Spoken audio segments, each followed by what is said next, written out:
Pour ce 19e tuto, toujours consacré aux ombrages réalisés lors de l'ancrage ou aux effets réalisés lors de l'ancrage, nous allons revenir sur le travail au couteau à peindre.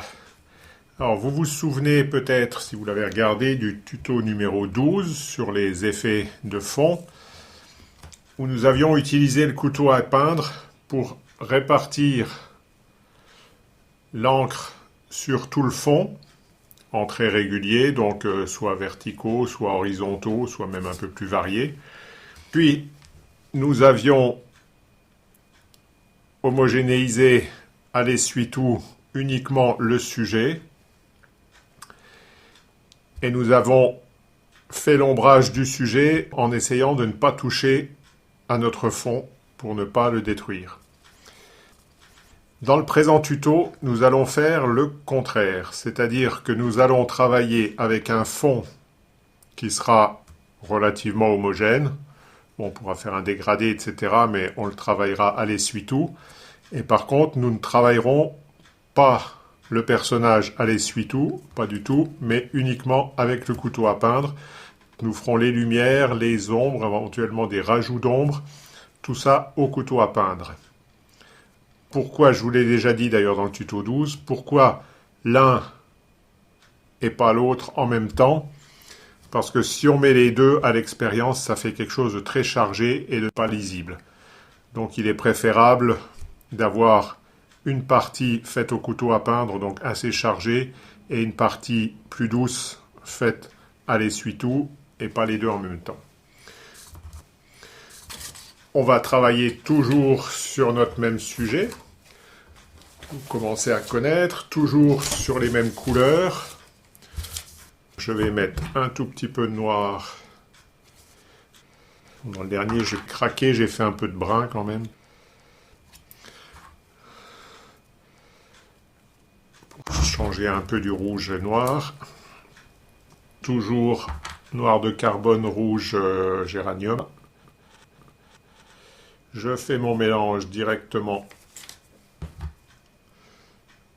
sur la matrice, quoiqu'il aurait fallu que je le fasse sur le fond qu'on va homogénéiser, parce que le bras, si on le travaille qu'au couteau à peindre, on va avoir plus de mal à faire disparaître le fait que j'ai mis du noir. Voilà, je fais quand même disparaître. Bon, j'espère que j'en ai assez mis. On va répartir partout. Je vais commencer par homogénéiser le fond. Donc il faut que je vois où sont mes traits. Bon, si je touche au sujet, c'est pas bien grave, puisqu'après, de toute façon, je vais le retoucher au couteau à peindre. Alors, je vais faire un fond relativement moyen, peut-être un peu clair. J'ai peut-être un peu beaucoup d'encre, là.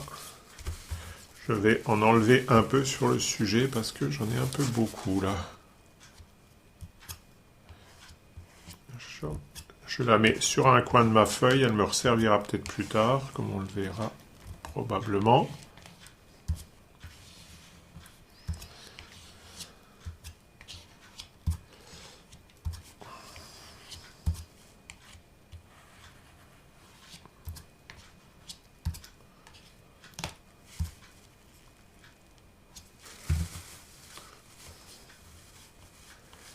Voilà, je vais faire le tour en essayant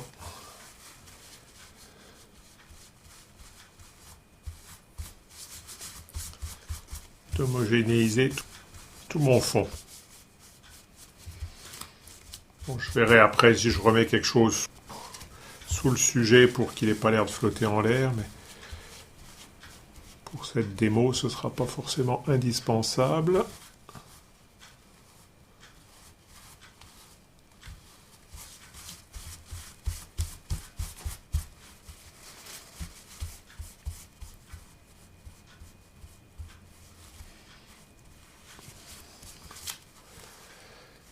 La difficulté quand on fait un ancrage trop sombre, c'est qu'on a du mal à voir les traits de contour du sujet. Mais en y allant progressivement, on finit par y voir clair.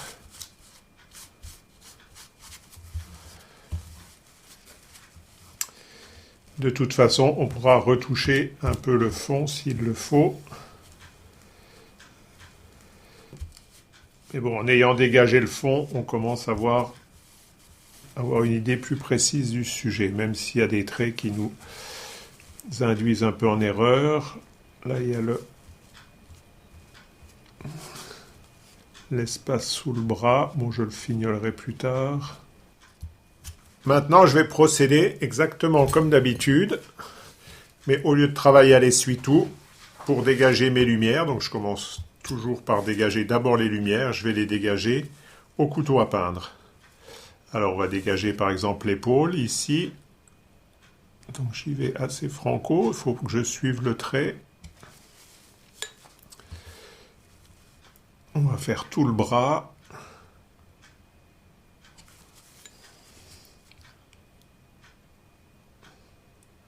Alors je commence là où il y a le pli, c'est pas forcément le plus facile.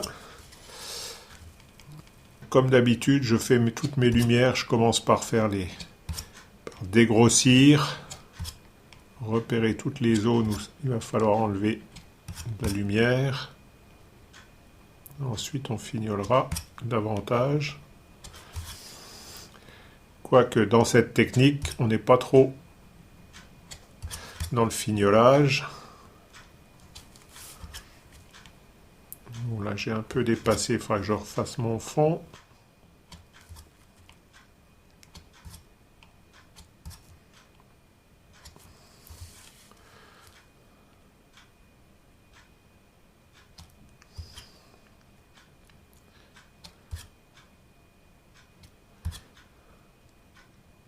J'ai l'impression que j'ai pris un couteau à peindre qui n'est pas parfaitement plat. Qui me fait un liseré à chaque fois. Je suis obligé d'enlever ensuite. Je vais peut-être en changer.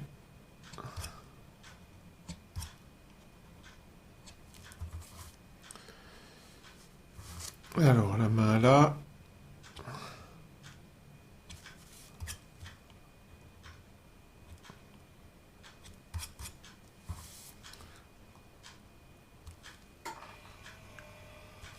Le talon, le pied. On va éclaircir un tout petit peu ici.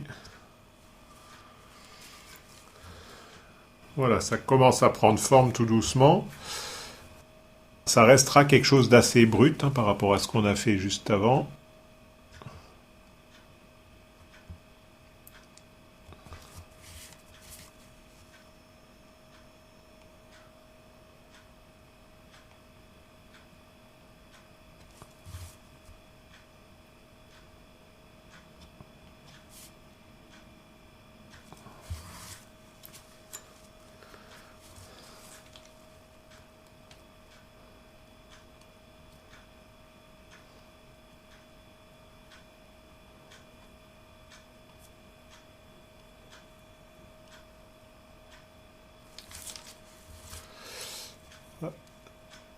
Évoquer un peu l'oreille.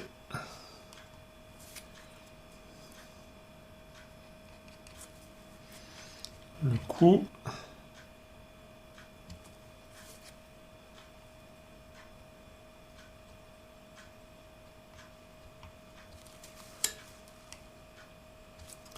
Alors, il ne faut pas seulement frotter au couteau à peindre, il faut aussi sortir l'encre qui se met dessus. Sinon, on n'éclaircira jamais. Si on n'élimine pas de l'encre.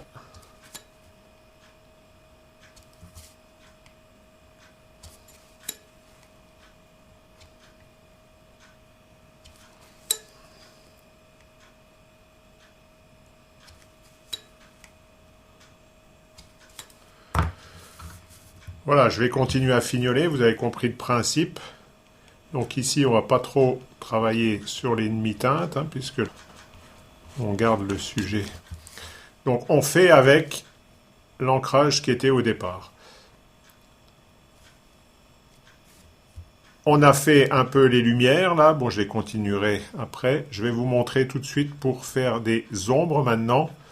Donc là on reprend de l'encre sous le couteau à peindre Et pour le déposer, on va tenir le couteau à peindre bien horizontal pour pouvoir redéposer. Ça demande un peu d'habitude pour être précis, mais ça fonctionne. Vous voyez, on redépose de l'encre. Et en travaillant à plat, on n'essuie pas l'encre qu'on vient de mettre. On arrive à la faire rester. Bon, c'est du travail vraiment au couteau, donc comme en peinture, c'est un travail assez grossier. On va pas pouvoir faire des toutes petites gravures selon ce principe.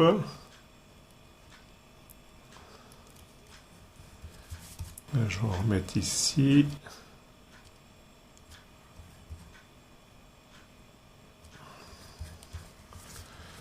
Aux endroits où j'en ai trop enlevé tout à l'heure. Alors il faut quand même veiller à ne pas faire des gros ajouts. Donc ça on le vérifiera avant d'ancrer. Il faut éviter de faire des trop gros pâtés d'encre. Parce que si vous avez un amas d'encre trop épais, au moment où la presse, le rouleau de la presse va passer dessus, l'amas d'encre en fait va s'étaler. Il ne respectera plus le dessin qu'on a fait. Donc on va avoir un paquet d'encre, une tache noire qui va s'étaler là où on ne souhaitait pas forcément. Donc avant on vérifiera et puis on tamponnera éventuellement avec l'essuie-tout. Donc juste tamponner de manière à surtout pas estomper puisqu'on casserait l'effet qu'on souhaite. Mais tamponner un petit peu pour enlever l'excès d'encre s'il y a lieu.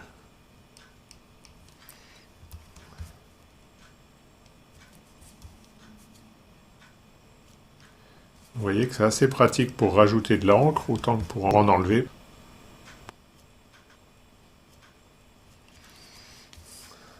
Je vais en remettre un petit peu en dessous. On va faire derrière la tête pour équilibrer. Du coup, ça permet de corriger si on a enlevé quelque chose en trop dans la première phase.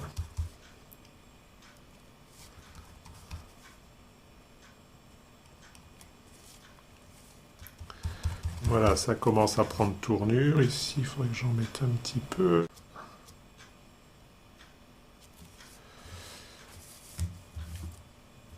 Voilà, maintenant je vais fignoler un peu ça et puis on se retrouve pour regarder le résultat. J'ai pas éclairci le genou, du coup il faut toujours vraiment faire attention. Je vais changer de couteau à peindre pour en prendre un peu plus plat. Voilà, j'ai continué à fignoler un peu. Bon, j'ai pas mal fignolé, on peut rester à des choses plus brutes. Je vous rappelle, pour mettre de l'encre, on tient là le couteau à peindre à plat. On peut aussi le tenir à plat pour faire un équivalent d'estompage. Pour enlever les excès d'encre, je vous ai parlé des excès d'encre, mais aussi pour les déplacer. Par exemple, ici, je ne vais pas assez près du coude. Donc, en repoussant un peu, en tenant le couteau à plat, je peux repousser cette masse d'encre pour la mettre exactement là où je veux. Et si j'ai dépassé, là, par contre, je prends le couteau plus verticalement. Bon, j'ai fignolé le visage, c'est forcément les parties les plus fines qui sont les plus délicates à faire. Comme prévu, pour finir, je regarde si j'ai des excès. Si j'ai des excès d'encre par endroits qui risquent de s'étaler, je les atténue avec un essuie-tout propre, sans frotter, juste en appuyant. Là peut-être aussi. Toujours prendre un essuie-tout propre parce que sinon on fait des bêtises. Et changer de place à chaque fois. Voilà.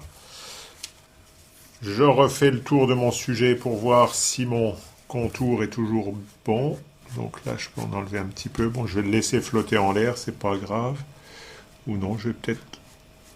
Là, je refais un peu au niveau du ventre pour que le fond vienne bien toucher le trait.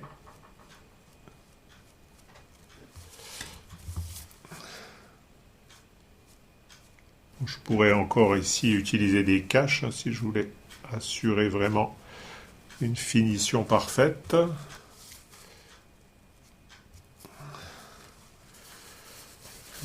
on a une petite tache encore. Je vais quand même remettre un petit peu d'encre ici en dessous pour qu'il flotte moins, le sujet flotte pas en l'air. Mais là, du coup, je fonce le fond, mais à l'essuie-tout, de manière à garder la cohérence, le sujet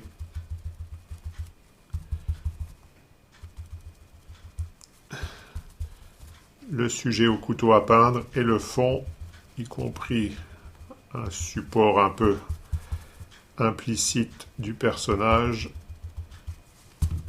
adouci à l'essuie-tout. Voilà. Bon, ben, il ne nous reste plus qu'à faire le tirage comme d'habitude.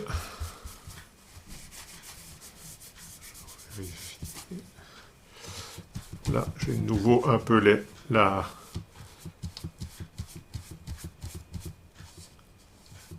le fameux trait d'1 centimètre autour du personnage qui apparaît. Donc là, je l'enlève. Il apparaît ici aussi, donc je vais aussi l'atténuer.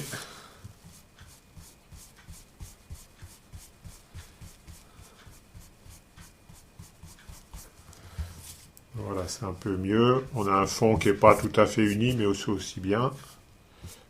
Là aussi.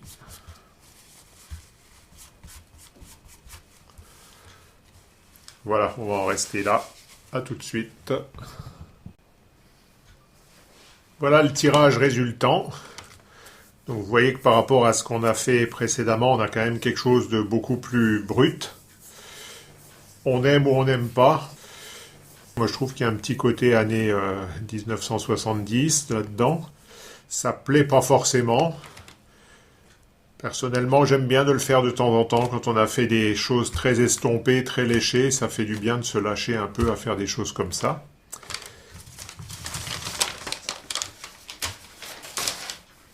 Voilà ma matrice. Il reste pas mal d'encre dessus, surtout quand on a fait des rajouts dans les ombres. Il est tout à fait possible de faire un deuxième tirage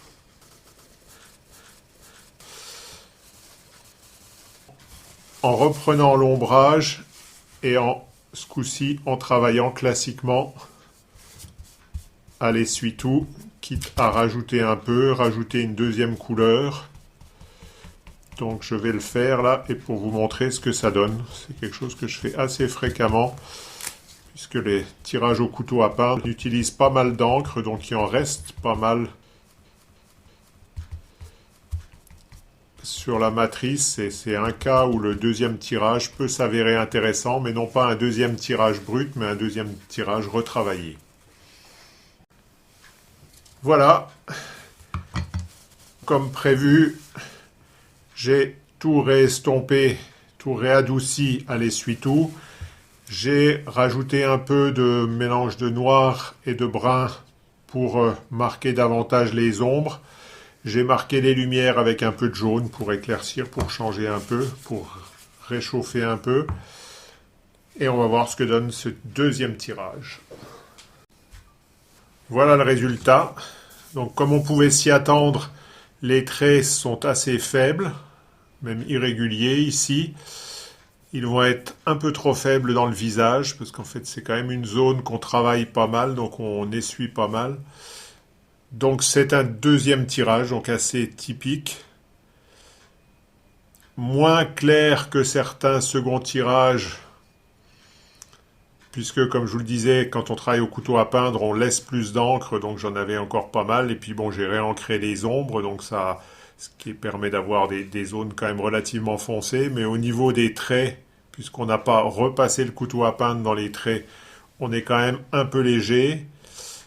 Et donc, le tirage ne sera acceptable que si je fais quelques retouches au moins dans le visage. Le reste passera, mais il y a au moins la paupière, là, le sourcil, qu'il faudra que je retouche un tout petit peu pour que le tirage soit acceptable.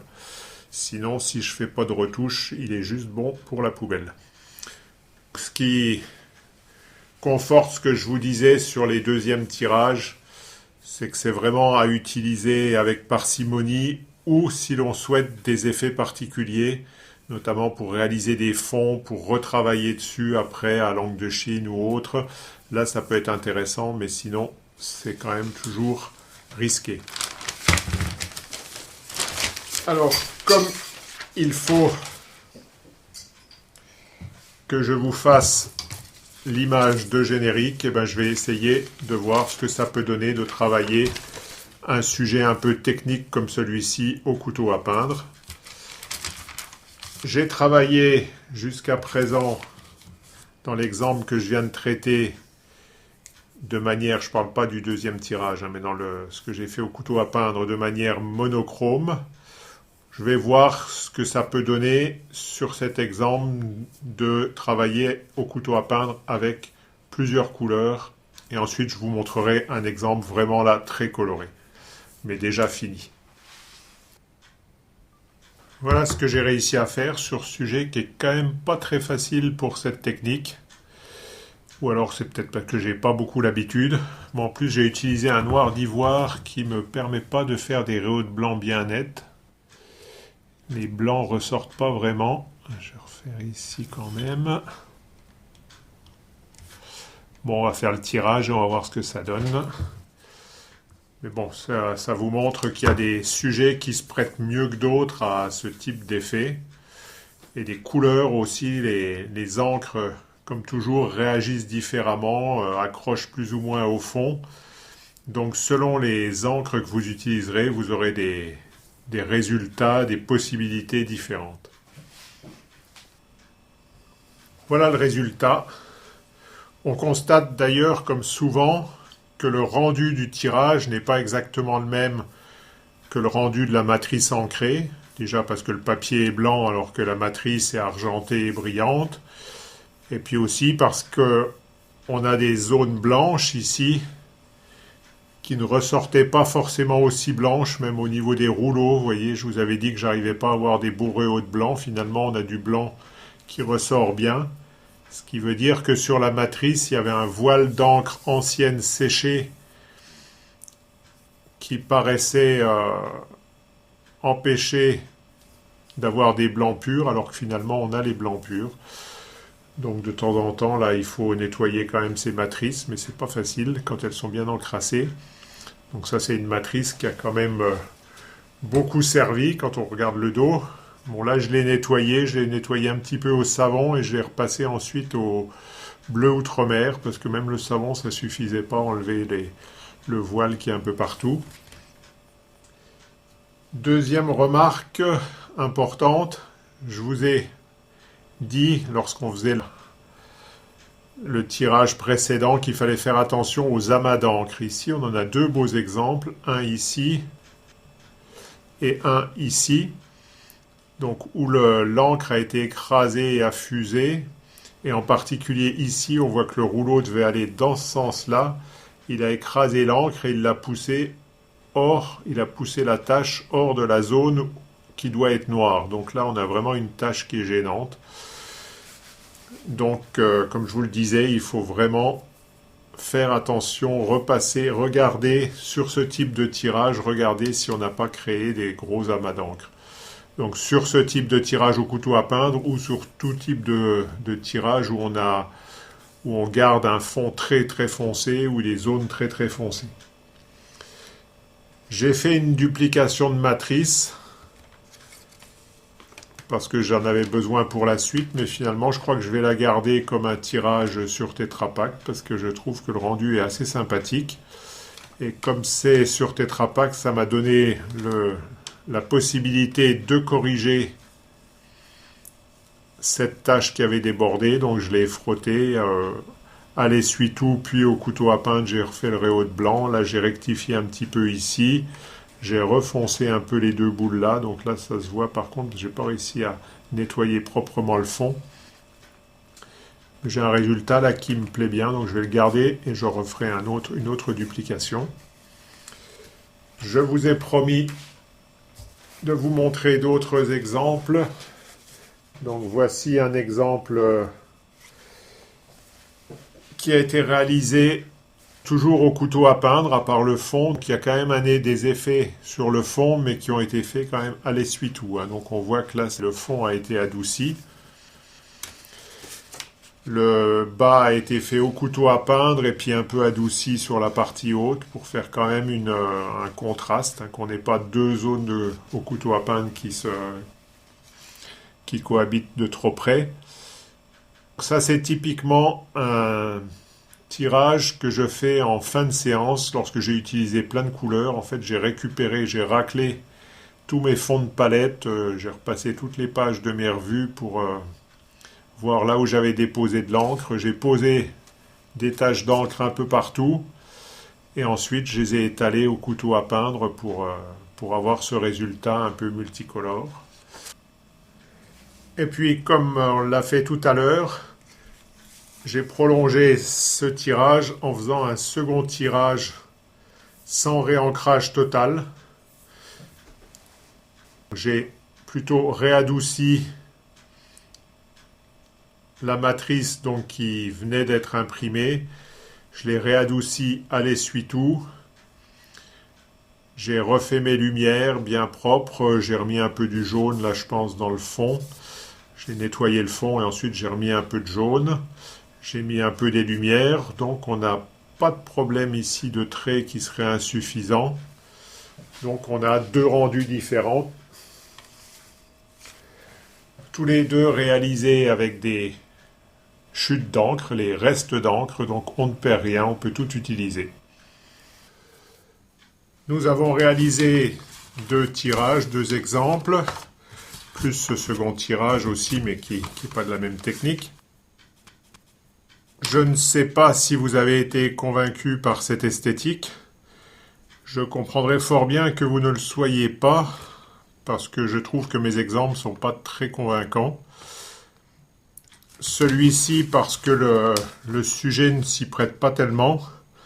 En fait, sur la partie du plateau, j'ai fait un effet qui ressemble bien finalement aux effets de fond que je vous ai déjà montré, parce qu'en fait, j'avais pas trop le choix. Et le seul endroit où j'avais un peu de liberté, finalement, c'est sur la main, ce qui revient un peu au même que les sujets que je vous avais montrés avant. Et celui-ci, comme je vous l'ai dit plusieurs fois d'ailleurs en le faisant, je l'ai un peu trop fignolé. Et je pense que c'est plutôt une technique qui demande du lâcher-prise, d'être réalisé rapidement, sans trop chercher à bien faire. Donc plus être dans la gestuelle.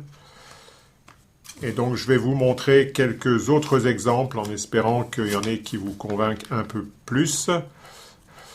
Je vous remontre ce dessin, ce deuxième tirage. Finalement, j'ai fait les retouches. J'ai retouché un peu plus. J'avais dit que je retoucherais que le visage. J'ai quand même retouché un peu tout le contour pour qu'il ressorte davantage. Alors justement, je vais vous montrer un certain nombre de tirages et de second tirages. Et je vous montre aussi tout ça parce que je vous ai formulé un certain nombre de conseils, un certain nombre de prescriptions. C'est aussi pour vous montrer qu'il ne faut pas toutes les prendre au pied de la lettre, puisqu'on va voir qu'il y a des choses là-dedans qui vont contredire certaines prescriptions que je vous ai données. Des dessins de modèles vivants, hein, qui sont toujours issus de séances de modèles vivants. Un tirage relativement classique. Et puis alors je ne sais pas si je l'ai fait après celui-là ou pas. Donc en deux couleurs, un bleu foncé un peu comme celui-ci et du brun pour rehausser les ombres. Une version au couteau à peindre avec un éclairage qui vient de l'autre côté, puisque vous voyez ici ça vient de là, ici ça vient de là. L'ombrage n'est pas parfait. On voit notamment sur les seins, ça c'est pas l'ombrage théorique, mais on voit que ça fonctionne quand même.